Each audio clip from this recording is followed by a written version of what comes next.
just share the screen with a PDF file, so bear with me. I'm new to this setup, so just bear with me a sec. We're all getting our bearings around. Yeah. Oh, how do I share? Sorry. Yeah. Yeah. We'll get our head around. Cassius, is it helpful if we put our cameras on? Would that be preferable? Would you prefer us all to, or you could with us, some of our cameras on, some of us cameras off? It's nice to have that interaction. If people are okay to put their cameras on, that's pretty cool. Wonderful. And I'll put mine on in 1 second. Yeah. Let's see. Lily, while Cassius is doing that, do you want to jump on and just give us a quick tour? I know we've got we might have a few new people who are like Cassius are not familiar with the platform. So is it worth just doing a quick whiz through? Yeah, of course, I would love to. So welcome. I see a few new faces here. It's lovely to see you. Well, a few new names because you've not put your cameras on. So welcome to the TVC Live. This is our first proper group session. Usually we do this as webinars, so the system is a little different for those of you who have been with us before. So I would like to first turn your attention to the black bar at the top of your browser. Obviously at the top left-hand corner, you can see the TV Collective Live. Next to it is the button that says Schedule. If you click on Schedule, you can see all sessions, past, present, and future. You can set calendar reminders for future sessions coming up, and for any sessions you've missed, you can hit replay, and it will play inside the browser for you. A few buttons over, you'll see the icon that looks like two little people. If you click on that, this one's my favorite. If you click on that, you can see everybody who is attending the festival. You can also switch it to see everybody who is online right now at this festival hanging them out. And beneath people's profiles, you'll see a little speech bubble button and a little calendar button. This allows you to direct message people and also request 10 minutes of their time. It's a very clever system. You request 10 minutes and it sends the request from your email to that person's. This includes, surprise Cassius, all speakers. So you can use that, obviously. So we love to say at the TVC, your network is your net worth. And we've made this festival so that you can build those connections and collaborate with people. So yes, obviously be responsible, but it is there for you to use. For the menu inside the session, I would refer you to the gray bar on the right hand side of your screen. Obviously you have the chat, which you can see. If you have any questions for Cassius and you don't want to interrupt his flow, please put the questions in the QA speech bubbles underneath. And there are polls, and there may also be breakout rooms. It will be up to Cassius, but I will be here moderating. So do keep active, and I'll point Cassius in the direction of you with your question. How are you getting on, Cassius? I'm really struggling. Well, you're screen sharing something. Okay, so can everyone see my page? Yep. Yeah, okay, right, all right, that's one good thing. I was struggling with the PDF. I'm just going to quickly show you a very quick tutorial, but it's just to give you an idea of what is possible using a mobile phone in today's world. This is actually my documentary show reel. I have a music video one, obviously a drama one as well.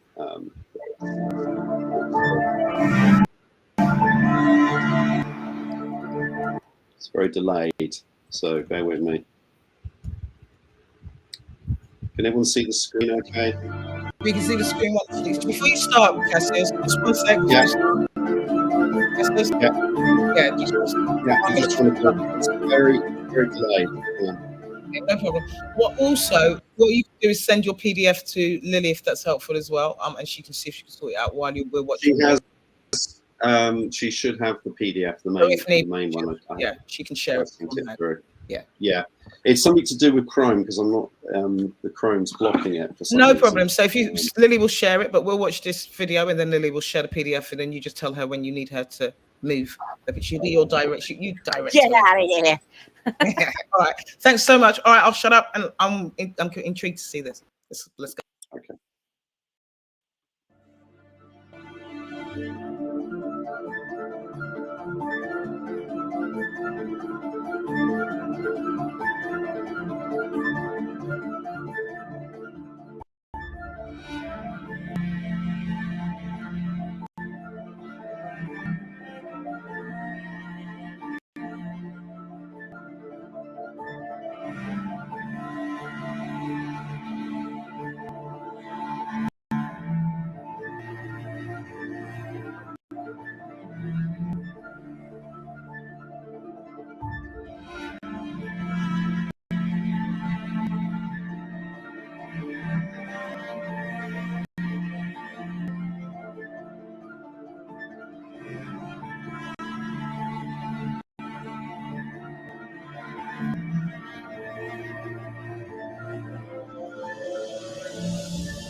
Okay, hopefully everyone can see me.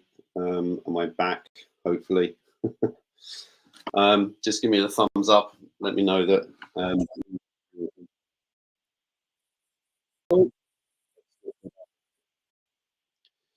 Your internet is, I don't know if it's the internet, but you're a little bit juddery. I don't know Yeah, if that's just for me or if that's for everybody else. Yeah, that's the only thing I would say, that your internet okay. seems to be a So, little. am I clearer now? Yeah, seems to be a bit clearer now. Thank you, but we can see you perfectly. Wonderful. Cool. Okay, so I work professionally as a mobile filmmaker. The industry is changing at the moment. There still seems to be a bit of an issue around the potential of shooting on phones, but I think those attitudes are slowly changing. Recently, I just was the DOP on a new TV kids drama series, which was a big multi-camera shoot, which was actually shot using iPhone 15s. So they are changing, and I think it's an interesting. I'm not here to convert anyone to be a mobile filmmaker. I think it's a personal choice and preference, but I think it's also really important to know that there is an alternative. Mainstream camera systems, crew can be very expensive. Oh, is that my PDF that's just come up there? Sorry. Yeah, so it's an expensive process. Things are changing as far as budgets are concerned. There are a lot of issues in the industry at the moment concerning finance and budgeting. There are alternative ways that people are now looking for production value. I'm just going to go over to the PDF file on the, yeah, is that, Lily, are you controlling that? Sorry. Yes, Cassius, I am. Yeah. Yeah, cool. So I've been very fortunate to win 14 international film awards. So as I explained, I've got a lot of experience in production. You can see from this image here from 2007. Is this sharing with everyone? Can everyone see this? Yes, Lily? it is. Yep. Yep. Thank you. You're being very helpful. Thank you so much. It's ironic, isn't it, that I'm a mobile filmmaker, but the tech on this software is frame. I'll just stick to cameras. So 2007, obviously, I was using main cameras to shoot a variety of things, from music videos to TV daytime programs. And then in 2019, I kind of went from this big thing down to this tiny little gimbal. I did a lot of work with the UN, and that's been a great advantage using mobile filmmaking. That's on the next page, I think, Lily. Yeah. So I've been all over the world filming for the UN, as well as independent documentary productions, a lot based in the US.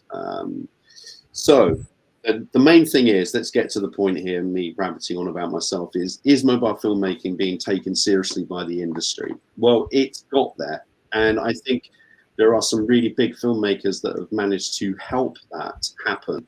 If we go down to the next page, we've got Sean Baker. Now, Sean Baker wasn't the original, but he was around in 2015 and produced a feature film that went to Sundance, which was shot on an iPhone 5, obviously back then in the day. That became incredibly successful, and that led him on to a second feature film with William Dafoe called The Florida Project. And 50% of that was shot using a phone, and 50% was shot using an Arri. There are lots of different films that are now coming out. If we scroll down a little bit more, there are some images here from different films. We've got Steven Soderbergh. Let's go back up a little bit. Sorry. What? Go up a little bit. Yeah, so Steven Soderbergh has gone into that arena. Check him out online. He's a big Hollywood film director. And he chose to explore the potential of mobiles and what they could do in a feature film structure. So he made a film called Unsane. It did cost $700,000 to make, but he returned $14 million on that film, which was quite incredible. He then got a commission from Netflix to shoot a second feature film on an iPhone, High Flying Bird. If you've got Netflix, do check it out. I think it's still on there. That was all shot on an iPhone 7 Plus, I think. Then you come down to other types of filmmakers like Zack Snyder. Zack Snyder is big in a very specific action-packed movie world. Brilliant director, what he does. And he started to explore also what a phone could do.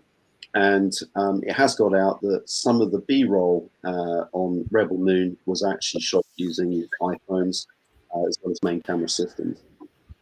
He also shot a short film. Scroll down to the next bit. Yeah, that's it there. Zack Snyder shot a short film called Snow Steam Iron. It's on YouTube. It's a beautifully shot, incredible piece of work. And that was very inspirational for many of us in the rest of the world to explore further what mobile could do. Then drama and TV got involved in mobile production. And ironically, during COVID, ITV approached me as a consultant to help them develop the concept of shooting a short series of dramas with well-known TV actors, but actually training them to shoot it on mobile phones. So that was a really crazy concept, but it kind of worked. They pulled it off. The actors got trained.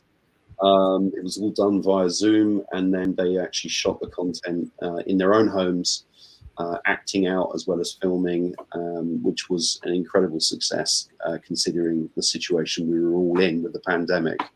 And then moving on to the next section. So then music videos, I mean, this is an amazing area where phones can really come in their own, particularly if you want to keep the budget as low as possible. Obviously, that's not really the case with Lady Gaga's music video, but it's just to show what's achievable. If you want to check it out, Lady Gaga produced a music video that was specifically and purely shot just using iPhones. I keep mentioning iPhones. iPhones seem to have leapt into that world a lot quicker, but Android, I think, is catching up, and there are lots of Android phones out there that have amazing quality. Now, in the world, if we scroll down to the next section, in the world, we are recognized in the UK as the leading experts in Mojo. And if you've not heard of the term Mojo, Mojo means mobile journalism. So the BBC has its own internal academy. Everybody, every single journalist that works for the BBC has to be trained in how to shoot content, shoot their stories, edit their stories, live stream their stories, pre-edit their stories to send to the network using phones. And you will find that a lot of the news stories that are out there at the moment and in other parts of the world are all being recorded using mobile phones.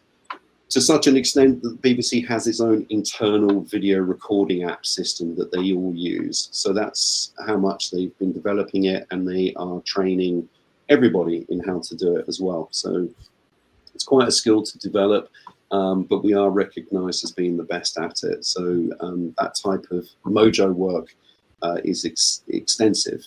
Going down to the next page. You can check out more of the BBC Academy. There's the website there, bbc.com/academy. Check that out if you want to. So what do you need? On to the next page. What do you actually need to get started? And then if we scroll down, the first thing that we need to be looking at is a professional video recording app. There are multiple types that are out there in the world, but why do we need a mobile video recording app? Well, we need a mobile video recording app that allows us to have full control over what we're doing. And that means everything that we would expect on a mainstream camera system. We want to be able to pull focus. We want to be able to correct the white balance, shutter speed, frame rate.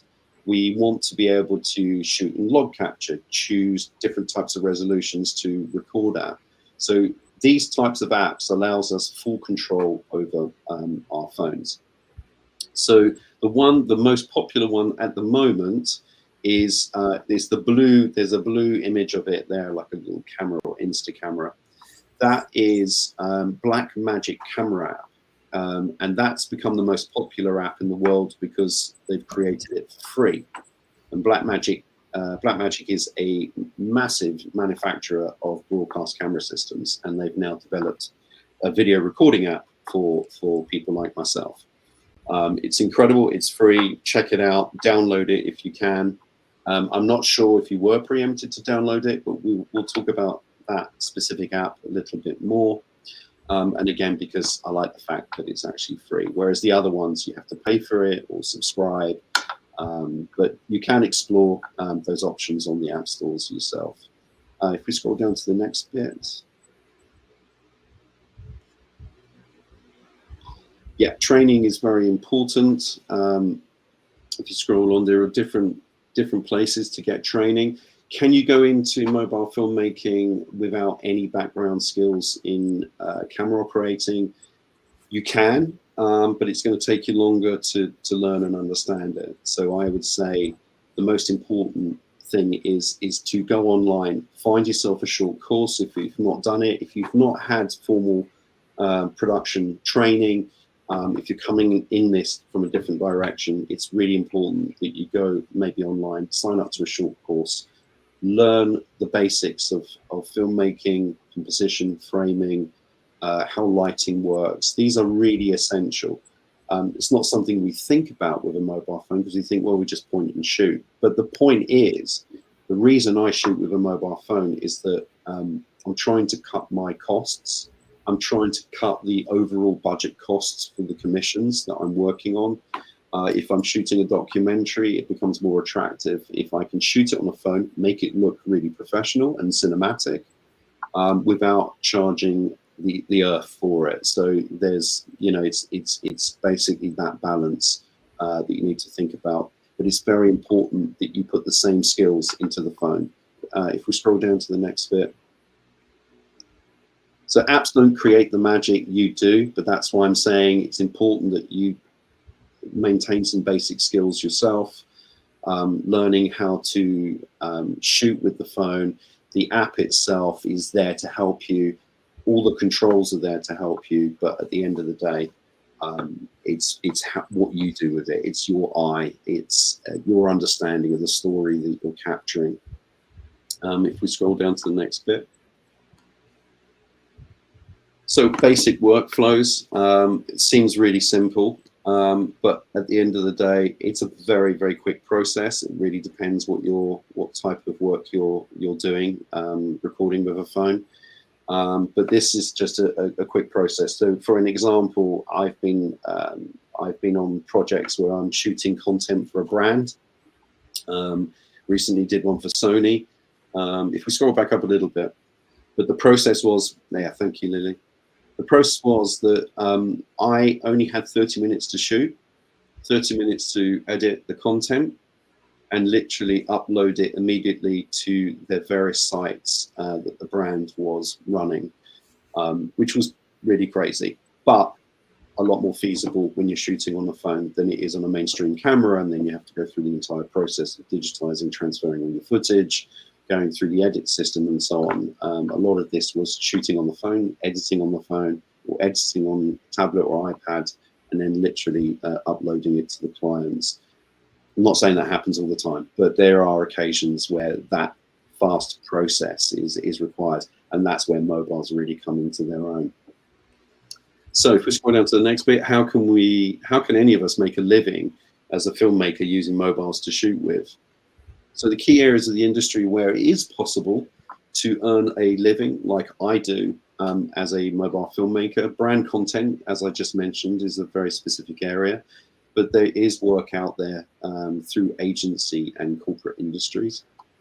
Documentary, that's really growing now globally. I'm doing an awful lot more work now in documentaries, specifically shooting on phones. It downsizes the budgets, it makes it more manageable, and in situations we can shoot multi-camera on documentaries and still keep the cost down for the commissioners. Drama is extensively growing, particularly in the independent world. I think this year alone, 2 new British feature films have come out. One of them's a horror, all shot using phones, and they're doing exceptionally well on the streaming channels. Music videos is a great way of working with unsigned bands or signed bands. But it's a great place to explore your own creativity with phones, and to shoot obviously music videos. It's a quick process for you to work with. Small business promos, that's really a big area. That's a big industry now. Being able to create short little promos for local businesses, and you could literally, you know, if you've got the skills and you've got a phone, a decent phone with 4K, you could go out tomorrow and shoot a promo for a local business in your area and make some money from it. Most definitely. TV series, I mentioned it briefly earlier. This is starting to happen. This is becoming a real thing now, that television companies are now looking at the potential and the possibilities of working with mobile phones to shoot, you know, at the moment, specific types of content. But interestingly, as I mentioned, I shot recently as a DOP on a multi-camera shoot, and that's for an entire series of a new kids TV drama series, which originally was commissioned by Nickelodeon, and it's now in the hands of, hopefully, Apple TV will be picking that up for the commission. So that's looking really positive. If we scroll down, sorry, Lily. Thank you. I'm not sure that video, no, that video doesn't play. Scroll up a little bit. Sorry, just the fashion, yeah. I don't know, I haven't made that active. I do apologize for that. So I'm just going to share now, if that's okay. I'm going to go back to my channel.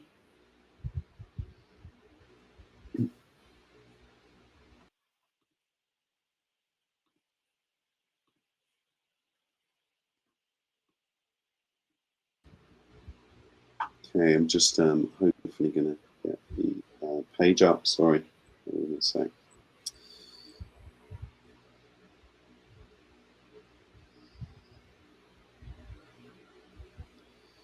For some reason it came out of it.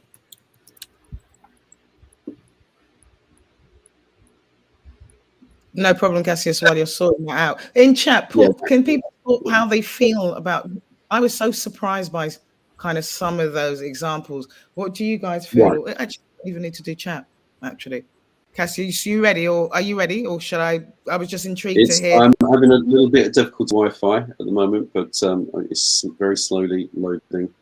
No problem. While it's loading, it would be interesting to hear what people thought about some of the examples of just where mobile phone filmmaking is going. I'm intrigued. Are people surprised? Is that kind of what you'd expect? Oh, there, we've got some comments here. Love this for cost cutting. Actually, you can even unmute. We don't even have to put it in chat. You can just unmute. Chris, and what was you saying? You love the idea of the cost cutting, yeah? Are you there? Okay. I do actually. I think it's especially if you have to travel and you're spending a lot to move around. This is fantastic. Right. I never thought that it would be kind of considered like the technology, like you kind of obviously thinking about using your filmmaking principles to make sure that you've got really good shots as you would. It's kind of quite logical, but when you spread it out, it's like, oh my God, you could really do some really exciting things with your mobile phone, particularly as technology is increasing, which is exciting. What was this? And I think it's really interesting. I had no idea that the BBC Academy had the Mojo department. You would say, I mean, like I said, I graduated from, most of you know this, I graduated from film school 3 years ago. And for just having 5 GCSEs and wanting to learn how to work a camera, it's an incredible resource. I'm surprised that we don't all already know about it. Was I the only one who didn't know? No, I think we should kind of share that more. And Caroline, you're saying that you're really impressed with the TA quality audio. Yeah, exactly that. The quality that of the stuff that's coming out as well. How are you getting on, Cassius? Are we good to play? Yeah, it's a little bit slow, but I'm just going to interject there because I think you brought up some really good points. The reason that I would say mobile production is not at the absolute forefront, or that there are still many people going through the film industry who are not aware, that the technology is capable, and that you can shoot professional looking productions using it. The training is still very much fundamentally based on what it's always been.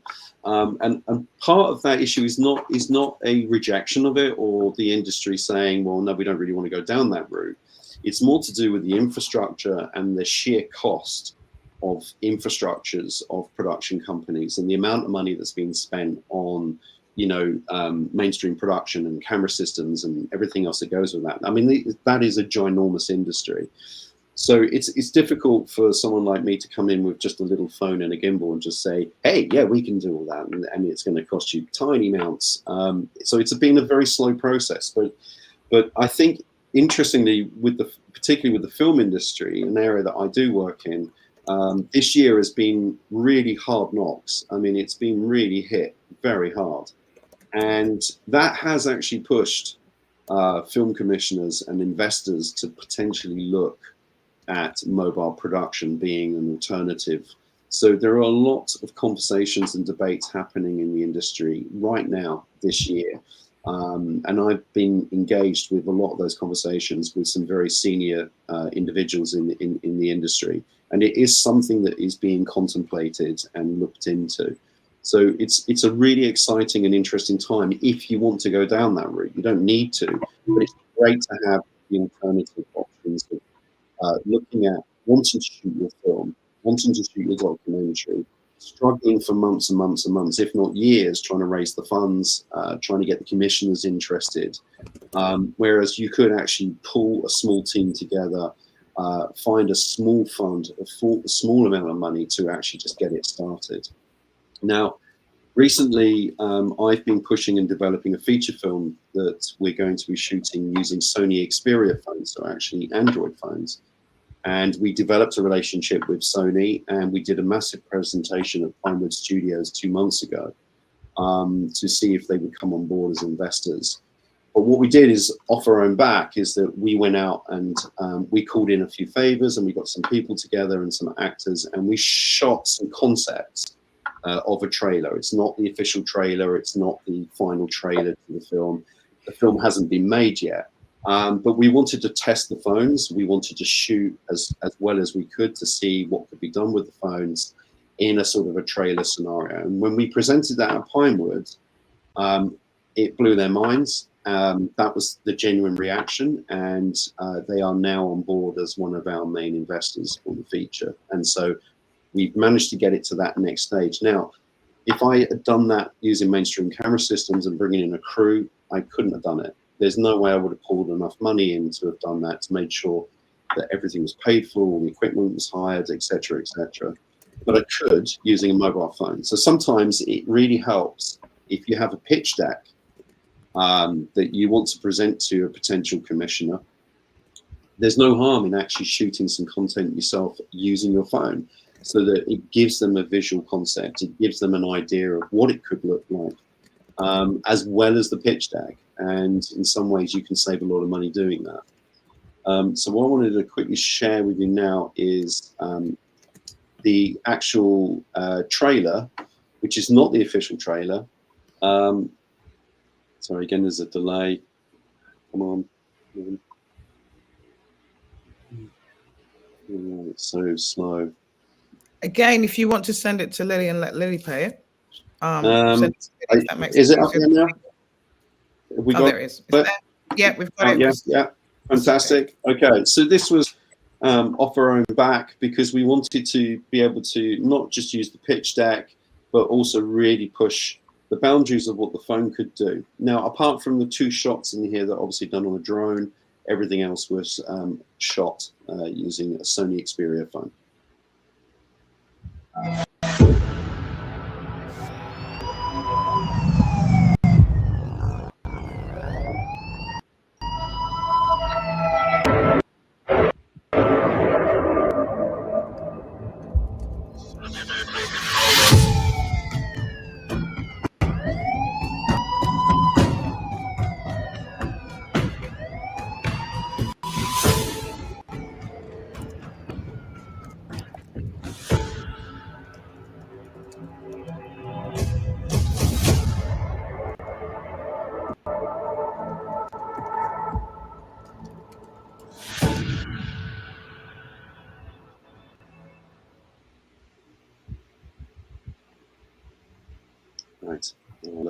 Stop the sharing. So yeah, so that we shot that in a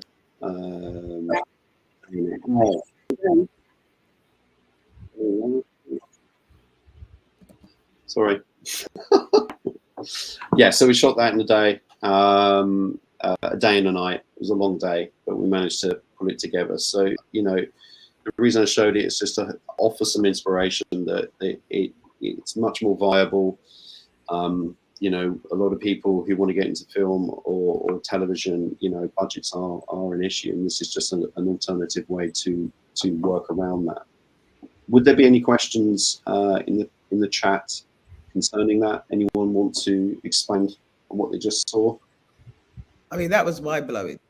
That was mind-blowing. But what it was quite gritty. Was that purposely, or was that because that's what the mobile phone kind of allows you to do? It was kind of quite dark and gritty, and I didn't know if that was a stylistic thing, or was that kind of because of the capabilities of the mobile phone?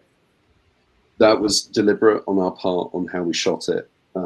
So that was the effect that we wanted. And also, you know, the shadowing was really important. The one thing that's really interesting with mobile phones is up until a few years ago, low light filming at night was a real problem. Noise is a huge issue. It still is to a degree, but by using a third-party video recording app, you are able to counteract those issues of noise. This advancing so much. Mobile phones technology each year is developing actually faster than mainstream camera systems. So who knows what in the next development is. The sensors are getting bigger on the phones. I mean, when we shoot on the Sony phone, there's a 1-inch sensor already built into it, which is the same on many types of different cameras. So that low light capability is far greater now. Interestingly, if I'd shot that 3 years ago on a similar phone, we would have had massive noise problems and grain issues in low light filming. So yeah, the potential of that is immense. My mind is blown. That's what I want to say. Mind is blown. Mine too. Yeah, I don't know if anybody else wants to jump in with any thoughts. What was anybody else's initial thoughts in watching that? Please feel free to kind of jump in and share thoughts, or not. If you don't want to. Back over to you, Cassie.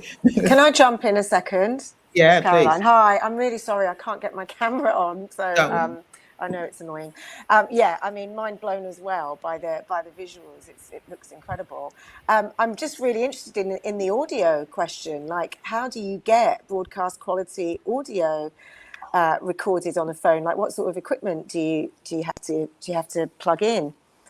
Yeah, really good point. And audio is absolutely essential. The quality of audio can make a huge difference, particularly when you're shooting on the phone. Like, you know, you can get away with certain visuals being not brilliant, you know, but bad audio is always a no-no. I mean, you would treat the phone in the same way as you would with the mainstream camera, in the sense of the types of professional microphones that you use. There are companies out there that are designing microphones that are specifically for mobile phones. So Rode is one that I would recommend. Sennheiser have launched a lot of microphone development into mobile filmmaking. All these really big audio companies are paying a lot of attention to the potential of the mobile phone. The main thing with a mobile phone is you can use, if you're going to shoot audio straight into the phone, if you're using a third-party video recording app like Blackmagic Camera app or Filmmaker Pro or Mavis, you are still recording at 48 kilohertz. It will bring in professional level broadcast sound. But to help you with those connections, you can use things like this. There's lots and lots of different types of audio adapters. This is designed by Rode. And what you can do is plug this straight into your phone. Then you can plug in any type of professional microphone that you want to, whether it's a directional microphone or whether you're running wireless microphones if they're, you know, on lapel mics, etc. And you can also live monitor. You know, it was always a problem. There's only one input on a phone, but this allows you to have you know, a 2 mic, they can get bigger. You can record up to 4 mics using a phone now on these adapters. So this one particularly is a 2 mic input plus headphones, so you can monitor while you're actually recording. There are audio corrections that you can use inside the video recording apps, so you can actually tweak the decibels, you can tweak the gain levels.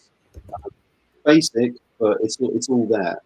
On the more professional shoots I work on with mobile phones, I do tend to still find the money to bring in sound recorders to professional.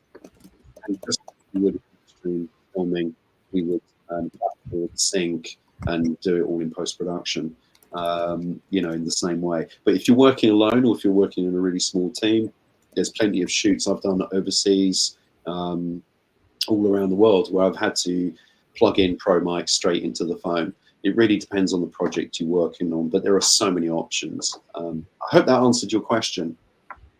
Yeah, absolutely. That what you just showed us there, that's blown my mind a little bit. I didn't know you could get something like that just to plug into an iPhone and then be able to monitor sound and have different mics going off it. That's brilliant. Thank you. Most welcome. Mine double blown. Yeah, mine. I just wanted to jump in and say my mind has been double blown in the last. Double blown. Double blown, if that is even possible. Yeah, I mean, I'm gonna, while we're talking on that, let's talk about the equipment side of it. So, interestingly, this is breaking news actually for everyone. This is only just leaked. It's literally leaked out in the last few days. But Danny Boyle, UK, a very well-known UK British filmmaker, has just completed filming 28 years later, and the zombie series of films. This one's called 28 Years Later, and we've just found out that the whole film was shot using iPhone 15 Pro Maxes on a big multi-camera shoot, which is really interesting. It's now listed as the most expensive smartphone feature film that's ever been made. The budget was £75 million to make this film, and it was shot on iPhones. I think it would be an aesthetic reason why he used to shoot it on phones, but also it probably allowed a lot more of that budget to be thrown at the actual production aspect of it. So I'm hoping to see a massive wow factor when that film comes out. I'm not particularly into zombie films, but you know, I think it's just really interesting that these top filmmakers are exploring it. You can also, just on that, there is a short film that Ridley Scott made, and he shot it on a Samsung. I think the Ultra 24, is it 24 or 23? You can find it on YouTube if you just put Ridley Scott in. It's called Bold, B-O-L-D. Go on YouTube and you'll see this amazing, stunning short film that he made using the Samsung phone. Very, very clever. But the advancement in production is massive. Now I'm going to bring in this. I'm hoping, just shout that you can all see this. Okay. Someone shout that you can see this. Yeah, we can see this. I've got a question actually before you break this down. So you mentioned that you shot the project on an Android, and I'm just a bit curious about what the frame rate was for the phone. The frame was 24 frames per second. I would always recommend 24 frames per second for 4K minimum. Okay. Obviously, the Apple's latest iPhone, not the 16, the iPhone 15 Pro Max can shoot ProRes, which is the highest bit rate ever developed for a phone. The downside to that is that you have to film with an external hard drive actually plugged into your phone, because 10 seconds of footage actually takes up about 6 gigabytes of memory for 10 seconds. Okay. But the ProRes format means that it's on another level for color grading, for cinema screening. The quality's insane. Yeah. So yeah, 4K, 24 frames per second. I see. No, it's because I've currently got a phone called Huawei, and it shoots by 30 frames per second. Obviously, it's not the ideal frame rate, but with that phone particularly, it doesn't really have log. So when it comes to the after size, so I just wanted to know if you kind of had that experience of you know, maybe working with the other cameras who don't really have that kind of like cinema standard frame rate, as well as, you know, the way in which you would like use a camera or the iPhone? Like, what is the best practice of like maybe maximizing that phone to kind of give a similar input? I'm quite curious to hear from your side. Yeah, really good question. So on the Sony, the trailer that you saw there, the Sony Xperia, that was actually shot in, because it doesn't have log capture, so it was actually shot in Rec 709, which is your basic standard recording format, H.264, 4K at 24 frames per second. Even I would highly recommend that whatever phone you're filming with, you must download a professional video recording app, because that will allow you to dig much deeper into your phone capabilities to be able to really fine tune the way that you're filming it. Even in Rec 709, you can shoot beautiful stuff. And you can, to a degree, do a bit of color grading or put a LUT, as we say, onto it. It will sustain that. So you don't need to be shooting top range log capture, etc. Keeps bragging about. But you know, it's all possible, but you need to explore a professional recording app. Download that, whatever your phone can accept on Google Play, and then you can preset it. If you're saying that your default settings is 30 frames per second, I can guarantee you that if you download the video recording app, you can actually then switch it to 24 FPS, because it takes over. It takes over the controls of the internal processing. And the reason I say 24 is because we want to keep it as cinematically close to how we shoot with mainstream cameras, and we want nice motion blur. The more frame rate you shoot at, the harder the image gets, and mobile phones are not very good at softening the shots, you know, and that's what we're pushing for, is more soft blur, motion blur, more shallow depth, and the 24 frames per second will help you to get into that arena. So it doesn't matter what phone you're on, just get that video recording app down, and then explore your options on there. And I guarantee you'll shoot some really good stuff. No, I appreciate that so much. Thank you. It's been like rattling my brain for like the past year. And I'm like, how the hell? To the point where I was thinking maybe I need to purchase another phone in order for me to kind of like, you know, maybe maximize that. But like, I'm definitely going to explore the apps. What do I need to write in the Play Store exactly? So in Play Store, you can search the Blackmagic camera app. It's not available for every single type of Android, because they're slowly releasing it over the year to different models. But it's worth exploring whether it's available on the Google Play. The Blackmagic camera app is really good. Filmmaker Pro is available on the Google Play. Filmmaker Pro. I'm wondering if I can get there we go. Filmmaker Pro. You can download that one. That's a superb one. But be wary. It is a subscription based, that one. So do check the costs on that before considering it. There's one called Mavis, Mavis. Check that one out. See if that's on Google Play. There is, in fact, what I might do at the end is ping over that information, and maybe they can email it out to all of you. So I'll give you all the links to those different video recording apps that are available out there. Is that okay? Thank you. Yeah. You're most welcome.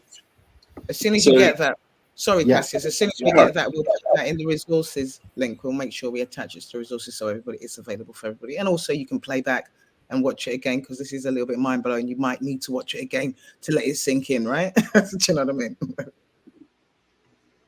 So I'm only going to skim over this, but this is actually a phone rig, which looks pretty insane, and it's pretty bulky. So we've got follow focus here. We've got what is called a DOF adapter system, and this is a standard DSLR lens, 50mm lens, 50mm portrait lens, and then obviously the cage at the back, which holds the phone. What's the point of this? Well, a lot of the top-end filmmakers use these DOF adapters so that they can attach movie prime lenses that is actually recording onto the phone. Now, it's just personal choice. but it does give you an awful lot more depth of field in what you're shooting, and a lot more bokeh is another word for it. But it's getting very close to it being the size of a film rig. So for me, it's an interesting concept. Technology's pretty insane with it, and they're constantly developing it. But this is available on the market, the DOF adapter, and it's been around quite a while. Even Apple have used it in the past as well. But it's getting a bit too big for me, for my likings. Like, that's the reason I chose mobile, is that it was much more compact. I could get a lot more personal with the actors, in a good way, you know, but I could get a lot more out of the scenes that I was filming because I could be much more mobile, ironically, using a mobile phone. But there's a whole multitude of different things. So that's the DOF adapter, but we've got this. The most important thing when you're filming on a phone is that you must try and get your hands off the phone when you're holding it or moving it, or doing a tracking shot, or you're following a subject, whatever it is. The more you can get your hands off actually holding it, even with all the stabilization that are developed in phones, that's all great. But at the end of the day, you're still going to get a shake. Doesn't matter how steady your hands are, you're still going to get some shake in the cameras. They're very sensitive. So this has been around the world with me because it literally goes in my pocket, and it's actually a handheld rig. So it folds out, it's metal, it's solid. And the reason that I suggest that you should look into handheld rigs, smartphone handheld rigs, there you go. It's up with the phone. I hope you can all see that.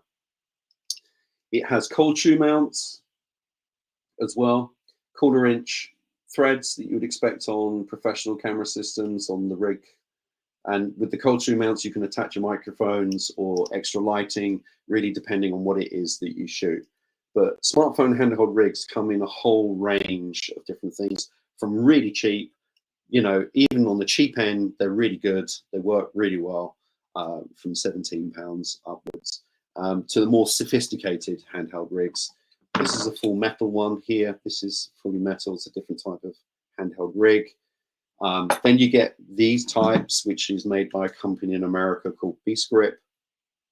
Obviously, your phone, it's my ugly face in the middle there, but that would be where your phone is.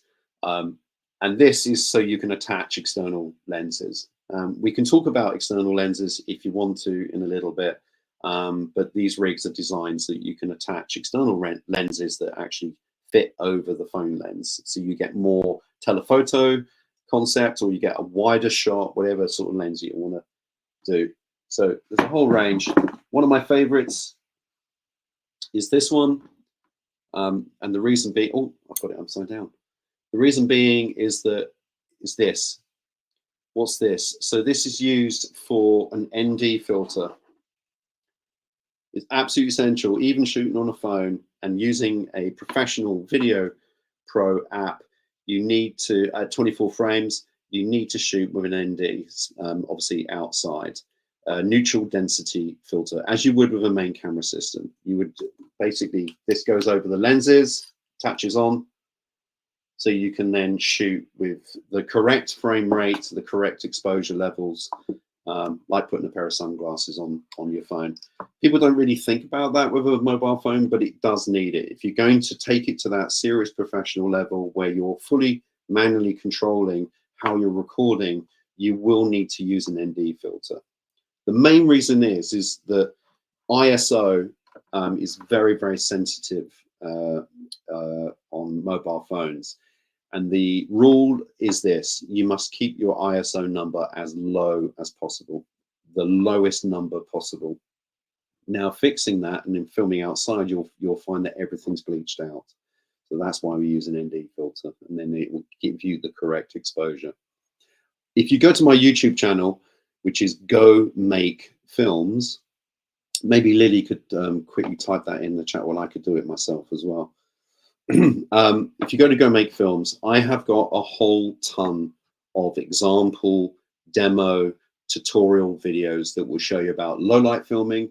It will teach you about how to use a professional video recording app, why we shoot with an ND filter, why it works, things to avoid, and so on. So it's do check it out if you can. It's all free. It's YouTube. So just check it out. Scroll through and you'll find a whole variety of mobile content that will show you the basics of how to literally get started with it. So that's YouTube at Go Make Film. Not the @ sign. I don't know if that will click through, but Go Make Films. As a production manager, I am an immediate convert to this. Oh, cool. Okay. It's not my job to convert you all, but my main job is just to present this to you, that it's always an option. And not enough people think about it. Budget is everything in today's world. And in fact, it's always been that case, but more so, I'd say now. And I think it's important to continue your journey, and with your creative ideas. Mobile is a fantastic way to try and express that, capture it, and keep pushing the boundaries on that side as well. So that's on the hard hand rigs. Then you've got things like these. Maybe some of you have this, a gimbal. This is a Gian gimbal. This will hold your phone to stabilize your shots. Why do you need to stabilize your shots? A lot of people say to me online, yeah, but your phone stabilizes. It does it all for you. What do you need a gimbal for? Well, yes, it does. But what it actually does is, what people don't think about is that it crops your original image. It's hacking at your original image in order to create the concept of some stabilization in filming. I don't want my footage cropped. I don't want the computer hacking at my shots. I want my full frame. So gimbals are really, really essential. My one top tip with gimbals is, it doesn't really matter what brand you might look at. They're not expensive, gimbals. They can get very expensive the bigger they get, but most mobile gimbals are really cost effective.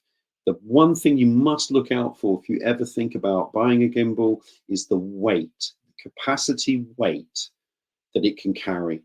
A lot of people rush out and buy the gimbal, and then they say, oh, it's not working. The phone keeps, flipping left and right on it. It's not stabilizing. That's because the gimbal can't cope with the weight of your phone. So know the weight of your phone, know the weight of an ND filter if you're going to put that on top of your phone. Then check out the small print on gimbals online as to what the capacity weight is that mobile gimbal can carry. And then you're good to go. Takes a lot of practice. And again, on my on my YouTube channel, I've got lots of tips and videos on how to shoot with a gimbal, what things to do with it, what type of different shots you can do from tracking POVs and etc.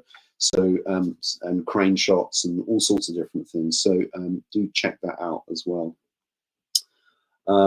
Any questions at this point over what? Because I'm sort of going. But if you've got a question about a gimbal, please fire away. If you've got a question about what the whole ND thing is about, please shout out. Yeah, I have a question. Obviously, this session's not for me, guys. So please do be active. Hi, Cass. How far can you push this? So obviously, I saw it on Twitter yesterday about 28 years later, being shot on a phone, and they've obviously got like a full rig. There's a cart with a dude sitting on it, so it looks like it's a camera. They're just inside the rig. You've got that little iPhone 15 doing the work. Yeah. Can you? I mean, I'm just thinking about, as I said, as a production manager, I'm an immediate convert. The last job I did was a game show out in Saudi Arabia. I would have loved not to have brought 14 FS7s with me. Had I known about this technology, you don't know what you don't know, isn't it? And I think, can you put it on a crane? Can you just do anything with it? Yeah, Are there the recent TV pilot series that we just shot using, we had a multi-camera shoot. So it was a 4-camera shoot in essence, but all on iPhones. We had two phones were on gimbal rigs. We had one on tripod and one on a crane, remote controlled crane that gave us all the big shots that we needed. And that was live fed to a field monitor. So all 4 frames were on the field monitor for the director to look in live. So literally while we're filming, they can see it all live. And so all of the technology, I mean, this is bordering on OB. And if people don't know what OB is, outside broadcasting, we're now there with phones. We can do that. We can do outside broadcasting using multi-cameras setups, using phones, with live wireless feeds going straight to the system, to the network. And this is just incredible. I mean, it's a little bit of a niche question. Sorry to ask another question and get in front of everybody. I like questions. This is what makes it more engaging. Thank you. We have a lot of people who work in sport in our community. Yeah. Do you know anything about moving into that? I know because I've seen one of the drones they shoot that they use at the BBC for football, and the thing's the size of my car. Do you know about them moving into the mobile space? It just seems really logical to me that you would stick a phone on a drone rather than. Well, yeah. I mean, I think it's probably even being discussed in that specific industry. It's just how it's implemented. I think it's still at that crossroads with the technology, because a lot of production companies that work in sports have spent millions on their structure and the setup, and it doesn't make sense for so much of that to be dropped just to then go over to phones. There is still the debate over the telephoto lens capability on mobile phones, and I still think that advancements still need to be made in that arena. So I think in sports, I think that's going to be maybe one of the last industries that may explore or try out the phones, because it will come down to whether the phone's telephoto lenses and zoom lenses can actually cope and have the quality. And I would say right now in 24, they don't. Not to capture sports at high speed or whatever the action might be. They're not. It's not viable at this time. So we'll have to see how things develop in that arena. Yeah, excellent. Thank you so much. Thank you. You're most welcome. Any other questions at this stage? Anyone wants to? Any curious questions that anyone wants to ask? Please fire away. Yeah, we're all clear in chat for the minute. Okay.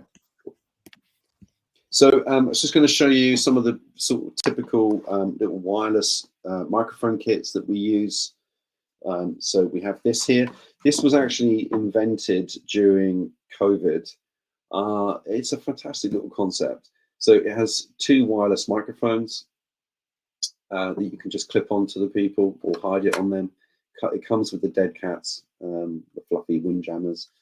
This is the receiver, which you plug straight into your phone. It has the connection. You plug it straight into your phone, so you can take two mic feeds in. Records professionally at 48 kilohertz, but also interestingly, it's self-charging. So when you're not using it, when you close the box, it's charging the microphone, so they're constantly being charged, which is absolutely a game changer for me. But also, it has ultraviolet lights. So the reason, when you close it, it sterilizes the microphones for protection of COVID or bugs. So that is really clever. So there's so many ingenious different types of things out on the market. So this one's made by Fulham, but DJI make them as well. There are different companies that make these kits now. They're all sort of jumped on the bandwagon. But they're cost effective, around the 150 to 200. So I think that's quite amazing for that cost. But then, £30. I bought this the other day just to experiment with it, and I was blown away with the quality actually for something that's so basic. So this is another sort of concept of two microphones. Here's the receiver. It's very bog standard, but does the job. If you're doing YouTubing or anything like that, if you're a creative, these are fantastic, clever, and it costs 30 quid. So it gives you the different options that you want to. Interestingly, I don't think it's that exact brand, but I bought one online because I was like doing a vlog. I started YouTube, and basically the testing that I did before I went out, because I was going to a farm because we won this we won a festival and we were invited down to go to the farm, so I was like vlogging like that day, and we had that speaker that you kind of showed, but not the exact brand, but like the test of like going out, it was like every time that I had to speak, it then activated, and when I didn't speak, it didn't activate. So I'm just quite curious, if did you kind of do testing on both, and did those two have that issue, or was it recording the whole time with all, is it a directional mic, or is it? So, well, with the wireless mics, they will, if someone's not speaking, yes, they will cut out, because it's going from one mic to the other as to who's talking at what point. But what's clever about these is that they have internal memory. So what I tend to do is actually record internally everything that's happening, as well as it at that point live being fed back to the phone. So that if there are any issues with the live feed when I get to post-production, I have the already pre-recorded version of it, which will be perfectly recorded sound to use. So you can double it up. You can record it internally on the mics themselves, as well as live transmit to the phone. Sometimes there could be a blip or glitch, or it doesn't quite kick in at the right time when someone's speaking. It might be a slight delay. But in that case, that's why they designed these mics so that you can record internally as well, so it actually records the precise sound of everything. Could you show that? Because I actually have no idea what that means. Internally, yeah. Okay, so internally, all it is that you would set a button or something on the menu, but on this is just literally a button. So I would push the button so that it's constantly recording inside this, which is actually the mic. So as well as the sound being directed to the phone through the transmitter, I'm recording it internally. In the edit, I would then plug this into my computer and transfer the audio file. Interesting. And so it's a separate audio file. Yeah. So, because this is the wireless one, right? So it doesn't have that connected to the phone. So, correct. But you're basically you're getting your phone and the in-mic.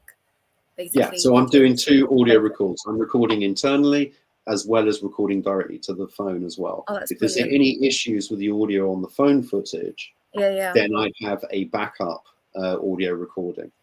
Perfect. No, that's amazing. So that's the... That's called Flame, but there's a lot on the market. Just yeah, if you just search for mobile wireless mics, you'll come up with a whole range. Wonderful. Thank you, Cassius. There's a question from Luke. Luke, are you cool to ask the question yourself? Would you prefer me to read it out? He's asking about lenses, kind of different lenses. Can you talk to me, Luke? Talk to me. Luke, you're there. Luke, are you out there? Maybe. If you could read it out. Luke is, yeah. Luke is. Okay, so let's do that then. All right. So like to hear about lenses, recommendations, and maybe touch on SSDs. Okay, you'd used to stick to the back of the phone when shooting. Yeah, ProRes log on the 15, etc. Yeah, I'm also right in thinking that the 24mm lens on the iPhone is the best in terms of quality. Yes, you're absolutely correct. So I'll start with that first. When you mention the 24mm lens, for everyone else, that means the default wide-angle lens, which is what you would generally take your pictures and video record with on your iPhone, unless you specifically change the lens. The 24mm lens is the highest quality, it is the best built, and it gets the most light through the lens. It also has the best f-stop on there. So yes, the 24mm is correct. SSDs, it's a big arena. Solid state drives. With Apple launching the iPhone 15 Pro Max with log capture, and Apple ProRes, which is the biggest file to record. It's the best quality, but it's insane on memory. Yes, you have to plug in an external hard drive. SanDisk is the ones that I use for me. I think I find they're the best.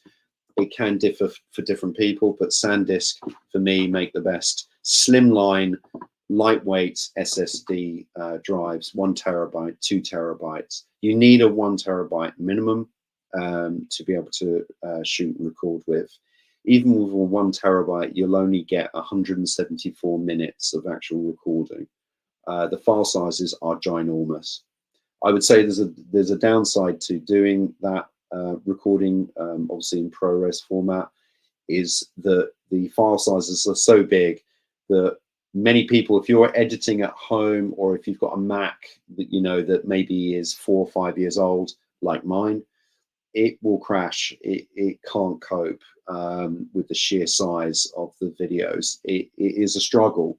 So you need to think about the pipeline. You need to think about the purpose of shooting in ProRes.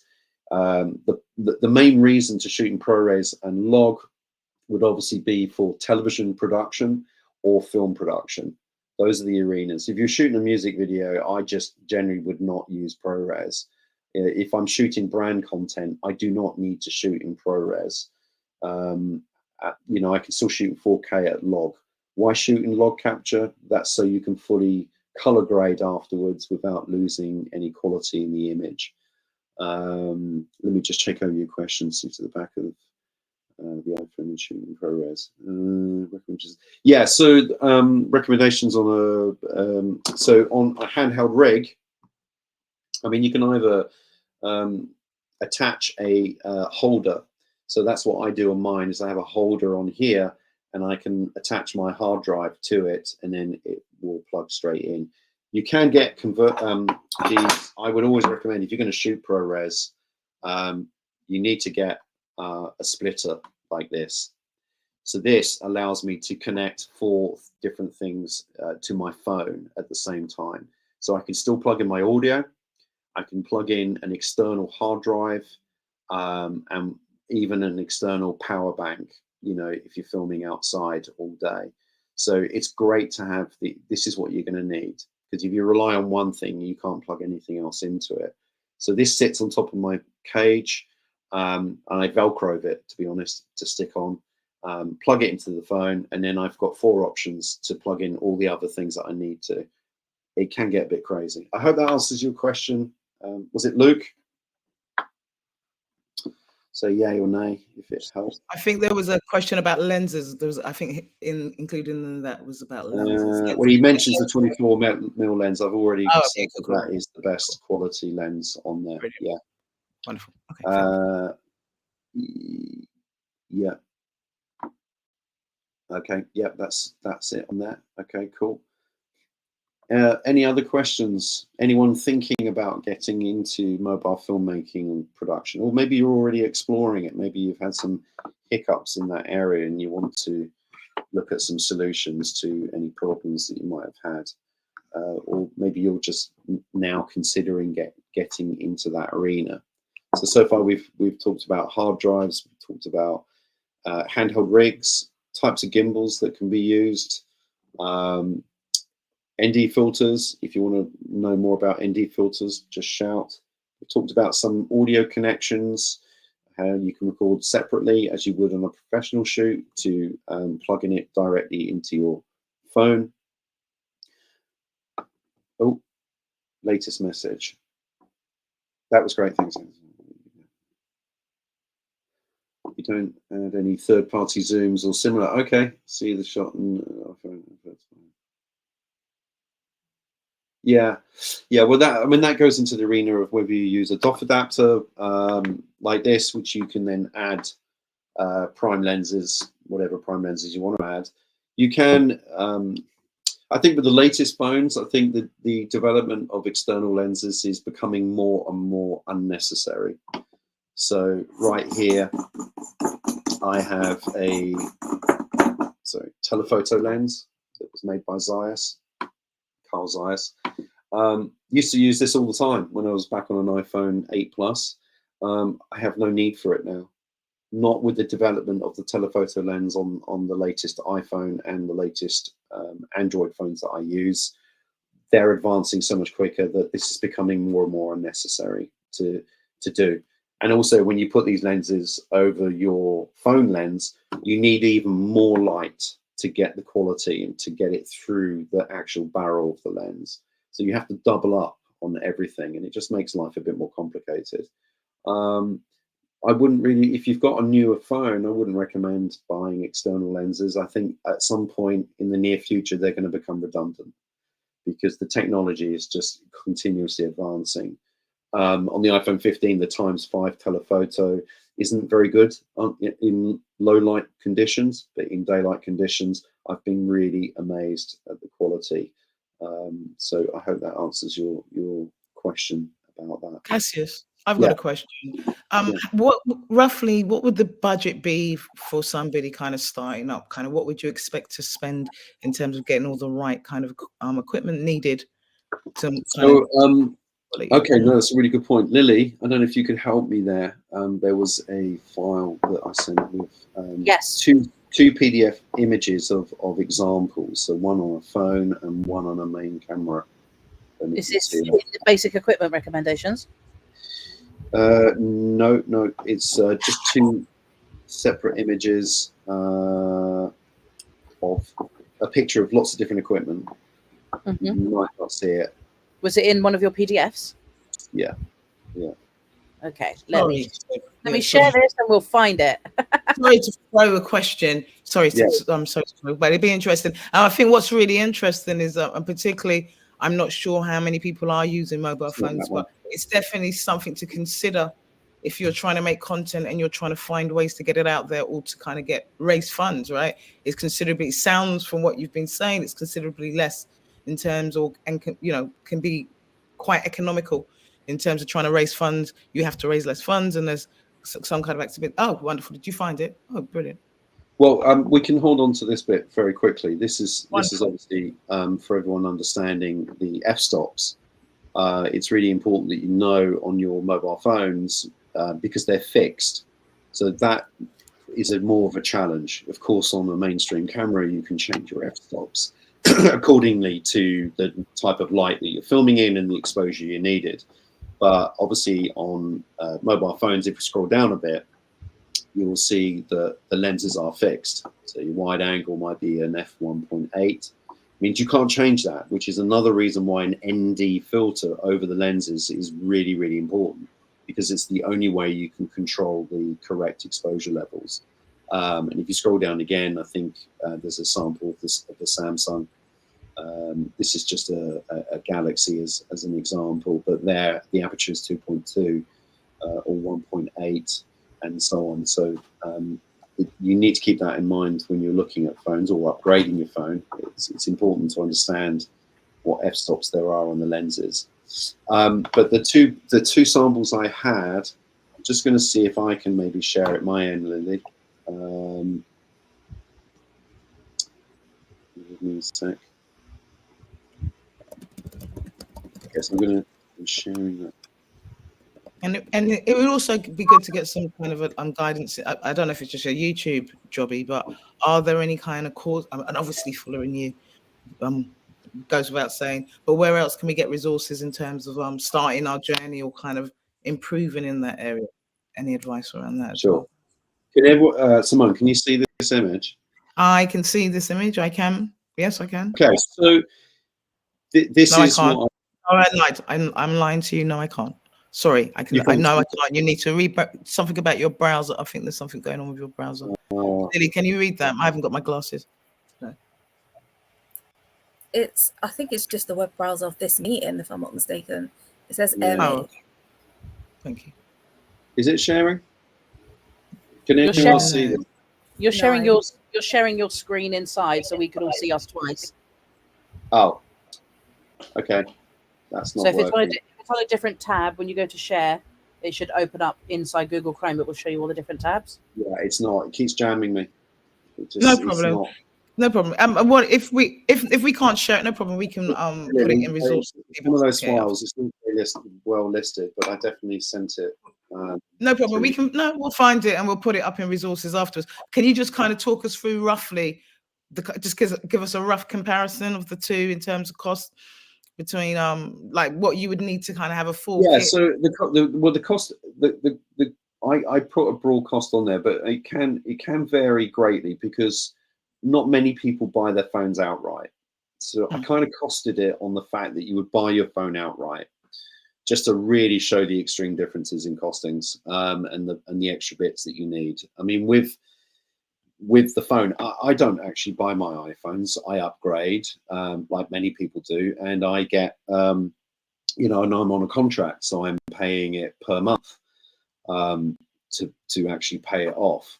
So my upfront costs to upgrade my phone might be as small as £50 or £100 in order to get that phone.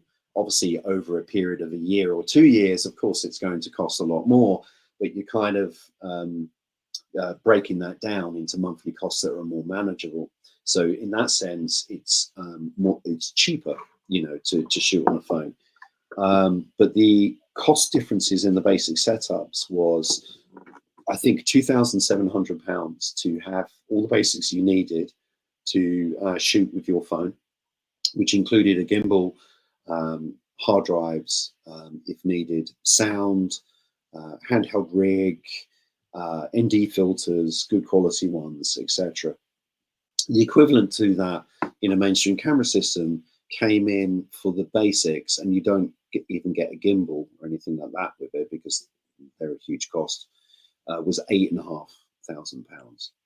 So those are the two sort of variants you're looking at and starting up with the costs. Wow, that is definitely worth considering. We've got a question as well from Chris. Chris, you can jump on. Jump on and ask your question.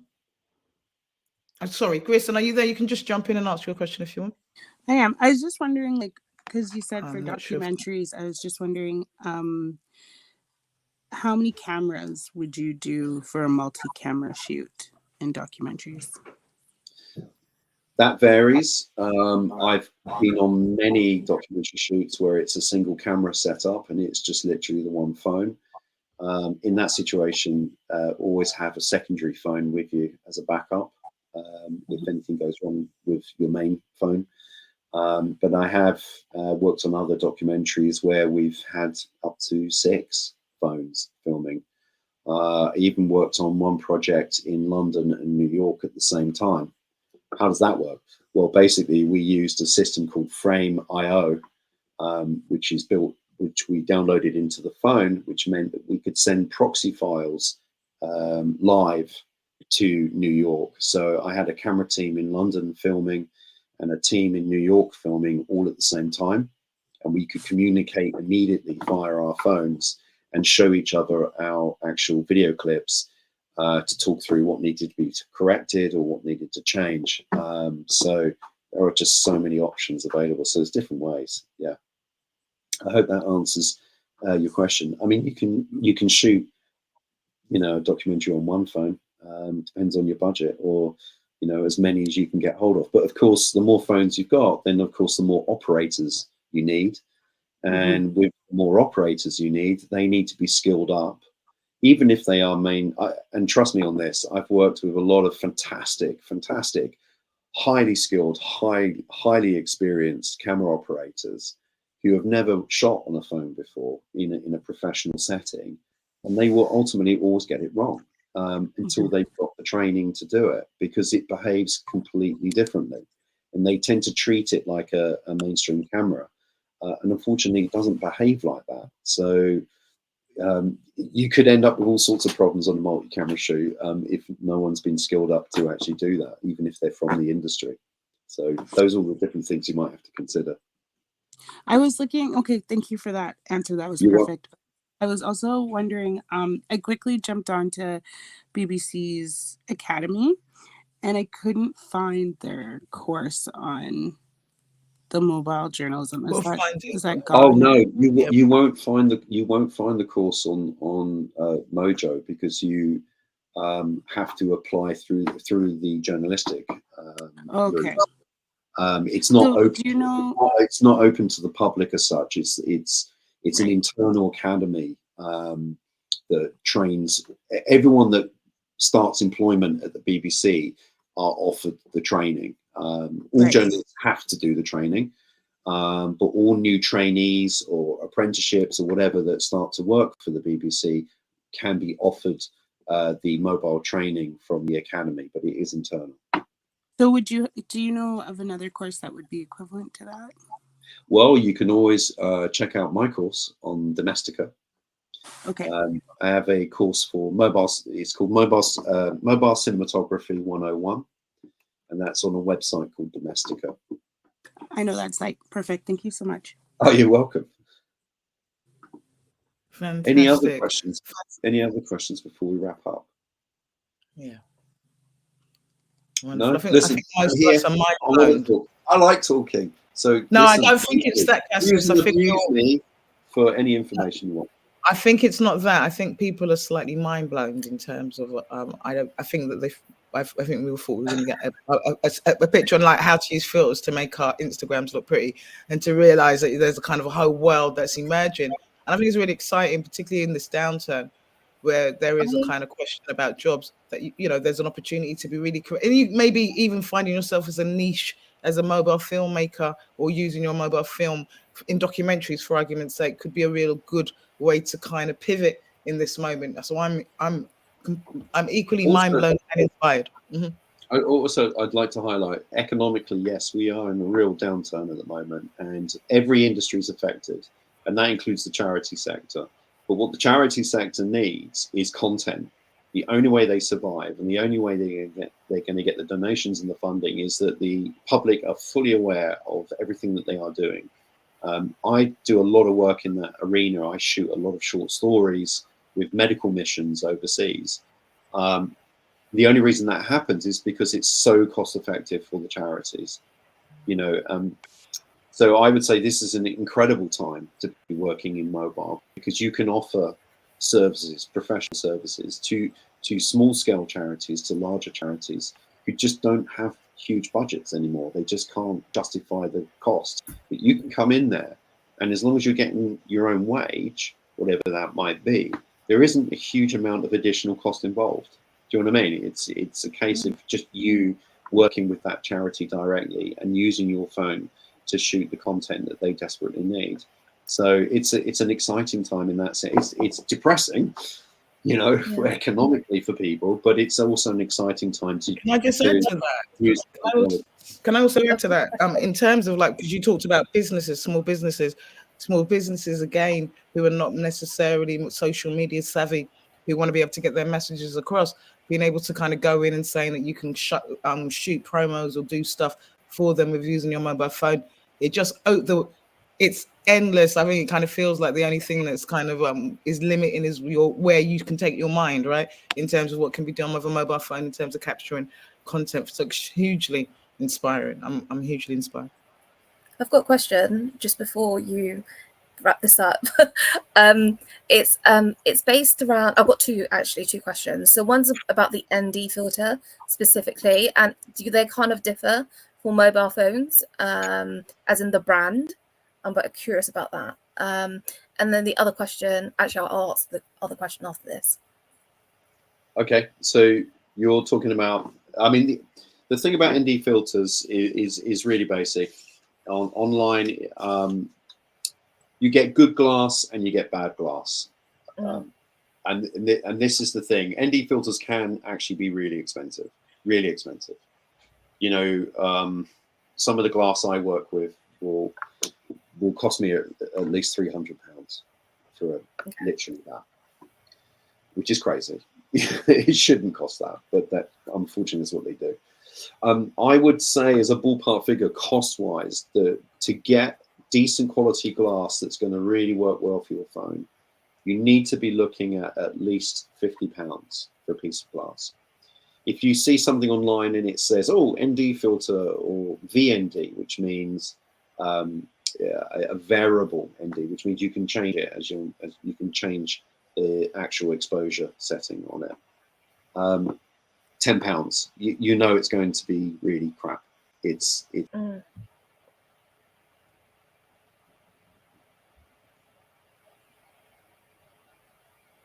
Cool. Is that helpful?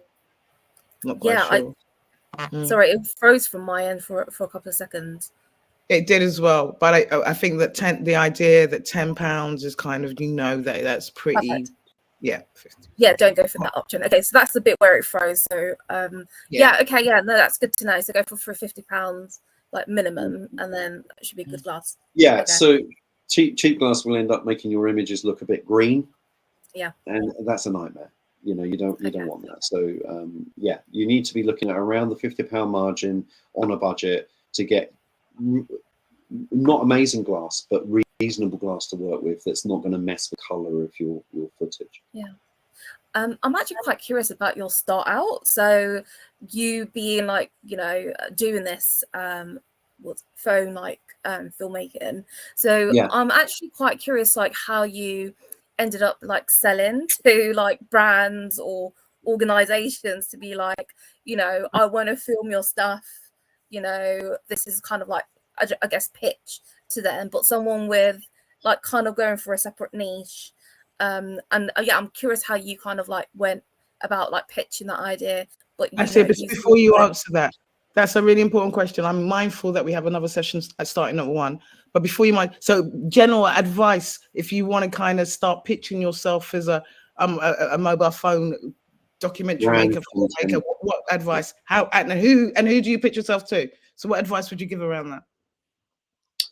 Okay, so yeah, I mean, I've been doing it for 10 years. So of course I've had time to build up my reputation and what I do. And obviously nowadays I tend to concentrate a lot more on drama and documentaries and stuff.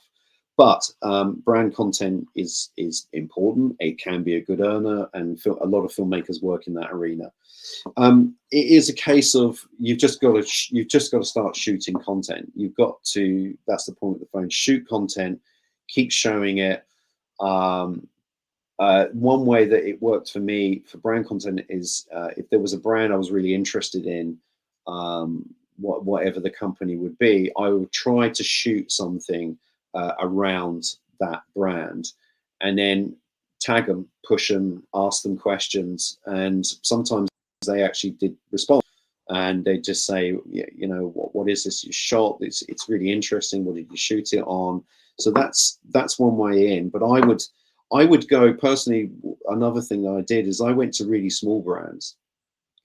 Pick out brands that you may have an interest in, even if it's a tiny little vintage type style shop that sells very unique types of trainers or whatever, but it's a one-off place. You know, it's not a big brand. It hasn't got chain stores. Those are the perfect types of small brands to approach and actually say to them, can I shoot you a freebie short, little brand video, so I can use it for my portfolio and you get the video. And more than, you know, and what I find is the response is, oh my God, seriously, is this for real? Or you know, you're going to con me, or, you know, what's going on? Free? What do you mean free? But the important thing is building a portfolio, and the quicker you can shoot stuff using a mobile phone, it's much more cost effective to build a very quick portfolio and literally do it with 3 or 4 different small businesses. Shoot really quick 30-second promos for them, and then you've got a really decent portfolio. But interestingly, what happens is they start to talk, and then before you know it, you start getting emails going, well, how much would you charge if you actually did this? We heard that you just did this for this person. How much would you? It's a chain effect, and it does work. I would always say try and shoot a couple of freebies, get it going, get the motivation going with small business, and they'll start talking. They're all in their own networks, you see. They all talk to each other. And if you're suddenly on the scene, they're like, hey, this is really cool filmmakers using a phone, but shooting great stuff. It does work. And I got a lot of work doing it that way. Similar, how do you do for TV? How did you kind of break into TV?